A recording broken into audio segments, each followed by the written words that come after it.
మన బంగారు పల్లె బిడ్డ నీకు అన్నం వేసిన బిడ్డ. ఏమన్నా వేసినావు? పాలు పోసి పరవాన వండి వేసిన. పచ్చబల కూర పరవాన వాళ్ళ పచ్చపల కూర వేసుకుంటారా? అద్దరు తెలుగు వాళ్ళ ఇంటికి రాగానే నీకు పచ్చపరాలు కట్టేవరా? ఎక్కడ చూడితే ఇప్పుడు వాళ్ళ ఇబ్బందులు వాళ్ళు ఏ చేపలు పట్టుకొచ్చిన వాళ్ళు చేపల కూర కాకపోతే అట్టి చేపలు ఉండవచ్చేమో. సరే బిడ్డ అవి కూడా వేసిన. వేసినావా?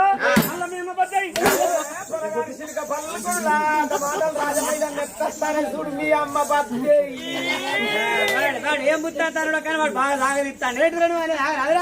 వాడు ఏదో తెలుసులేకపోతాడు మాట అంటే బాగా చెప్తాడు. ఏంటిదిరా గట్ట అమ్మగారు మా అమ్మ బద్దాయి అదే గుమ్మడికాయ వక్కలనుకుంటాడా ఆడికాయ వక్కలనుకుంటాడా? మీ అమ్మది మా అమ్మది ఇంకేంటిదిరా? మాడికాయ పచ్చడి కూడా వేసిన డాడీ అన్న బంధు అవునా? రాంగ మల్లం పిల్ల కొనిత్తి కాదురా. లేట్ అవుతుంది బండి ఆపలే. ఏం చేయాలి? డోలోని అందు కొడుకు కదా ఏం చేయాలి?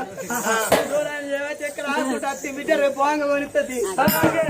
అబ్బో గుడ్డు పెట్టాయి ఇక పోడా మీ అమ్మ అయ్యా మీ అమ్మ గుడ్డు పెట్టాలంటే డోర్ పోరడు 20 దూరే గుమ్మి అల్లారు అమ్మని అమ్మల పగటి మన పెద్ద తాటికాయ అంత గుడ్డు పెట్టి ఆమ్లెట్ వేయాలను అన్నం తినాలి.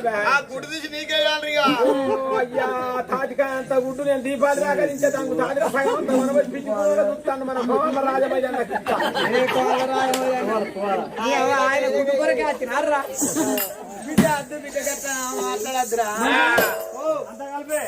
కలిపిన బిడ్డ అది కలర్ అయింది పక్క పడేసి మంచి అన్నం పెట్టు. అందుకే అన్నారు కొడక మట్టి